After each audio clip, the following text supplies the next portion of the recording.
Meet Little Al. Al, say hello. Hello. Little Al is supposed to be traveling to Italy to visit his mother, but it doesn't look like he's going anywhere.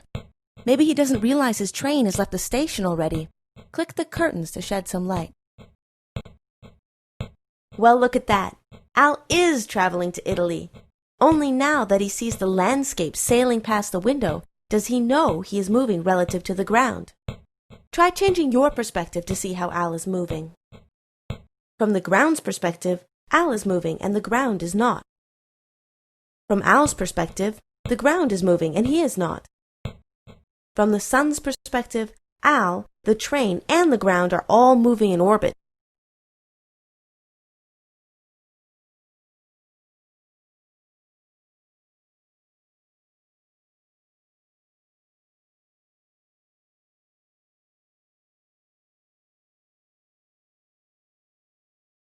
As long as Al's train moves along a smooth track at constant speed in a straight line, Al can't feel it moving.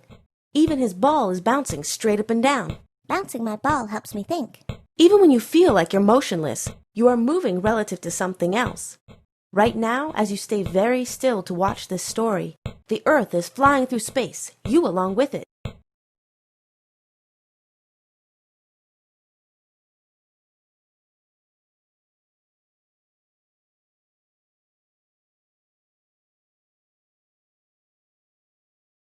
Al likes that he can't tell he's moving unless it's relative to something else. He wonders if there are other things he can't feel happening. I bounce my ball once per second. It helps me think. Would he notice if time slowed down? Still one bounce per second. Still one bounce per second.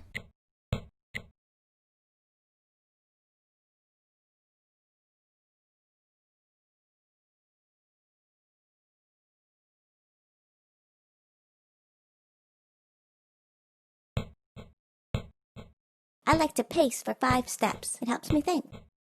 Would he notice if space became very squished?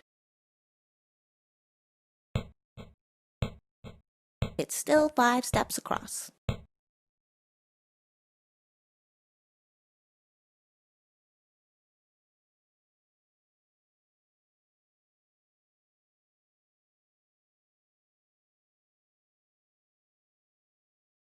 No matter what is going on around him, Al always feels like everything is normal. From his perspective, he is standing perfectly still while the universe moves around him. Mama!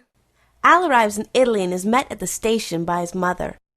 He promptly starts bouncing his ball again. My little Al, always studying physics. Al enjoys studying the physics of his ball bouncing up and down, but wonders what other physics there is.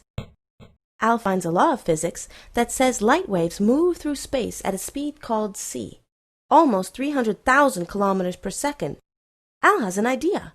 For him to always feel like everything's normal, he must always see light travel through space at 300,000 kilometers per second, just like his ball always bounces straight up and down. So just how fast is that? 300,000 kilometers per second. That's a distance equivalent to 23.5 times the diameter of Earth in a single second. Even if the light, or photon, has a running start, it still travels 300,000 kilometers per second.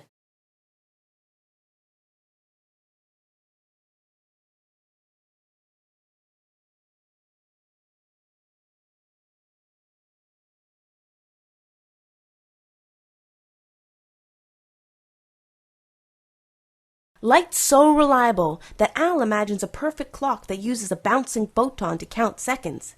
The clock's photon takes exactly 1 second to bounce between mirrors placed 150,000 kilometers apart. Each time the photon hits the top mirror, the clock ticks. Once Al starts to imagine, he doesn't stop. He imagines that deep in space there is a gift shop anchored to the Earth by a taut rope. It is so far away that it would take 10 years for light to get there. So Al calls the distance 10 light years. Al's imagination also builds him a super-fast spaceship so he can travel to the gift shop to buy a present for his mother. To keep track of time during his trip, Al brings along his perfect clock. Al takes off at 80% the speed of light. His perfect clock keeps track of the time, and Al bounces his ball in sync with it. Al's mom watches him using super powerful binoculars.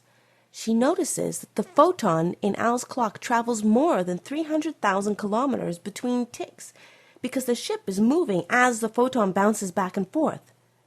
Since light can't speed up, it must be taking extra time to cover the greater distance. Intrigued, Al's mom compares her clock to Al's and sees that indeed Al's clock is ticking slowly.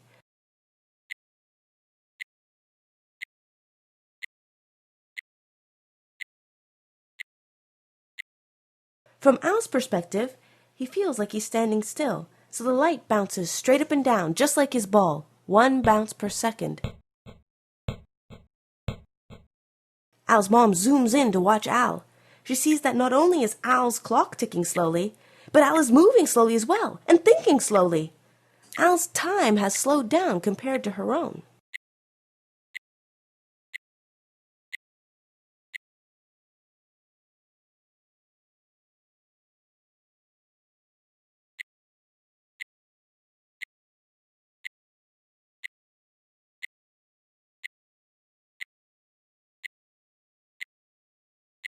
Al wonders what would happen if his ship accelerated to the speed of light.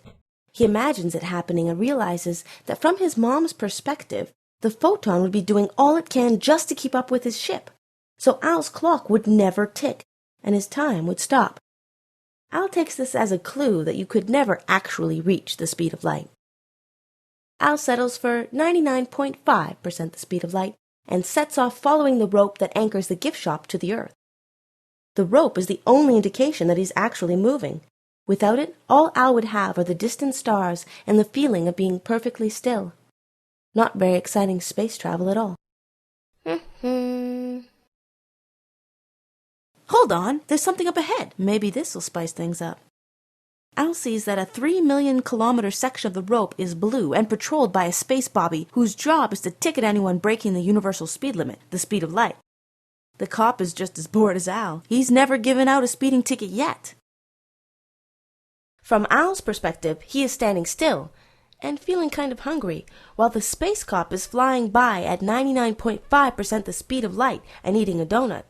Al zooms in and notices that he looks unusually thin for a donut-eating space cop.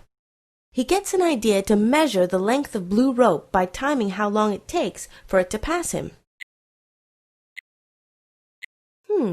Al times 1 second.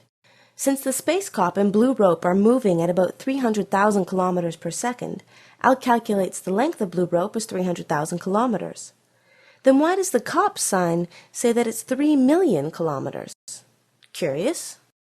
Well, what does the space cop see? The cop zooms in on Al's clock and sees it going 10 times slower than his own. The cop counts 10 seconds while Al passes the blue rope, calculating a distance of 3 million kilometers. But because Al's clock is ticking slow, Al only times 1 second. So that's why the distance appears 10 times shorter. From Al's perspective, he is still, and the cop is moving. So the cop is squished, and Al is not. From the cop's perspective, he is still, and Al is moving. So Al is squished, and the cop is not.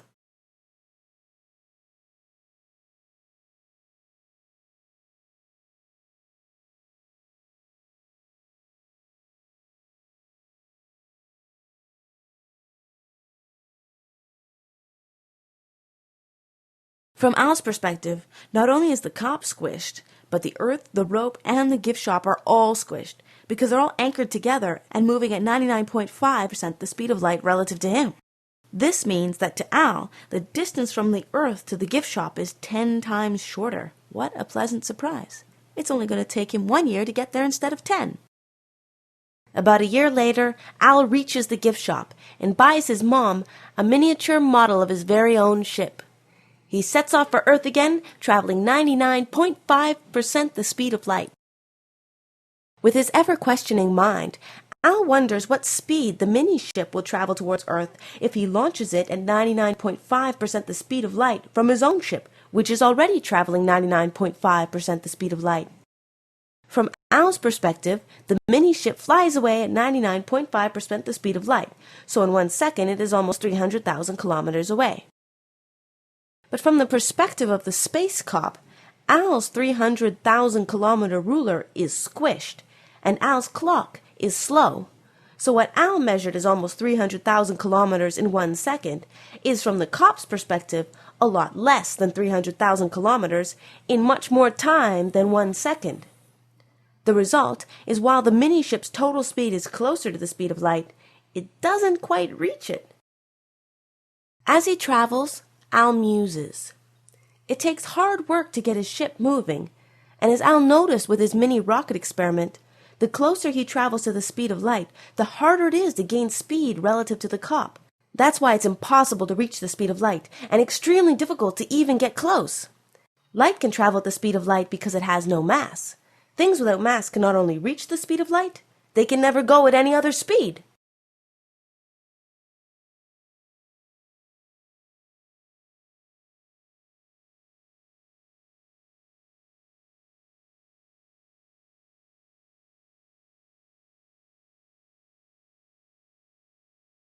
A little more than 2 years after Al set out on his adventure, Al reaches Earth again. His mom has missed him terribly. From her perspective, the gift shop stayed 10 light years away from Earth, so Al's journey took over 20 years. While Al is only 2 years older, his mom has aged 20 years.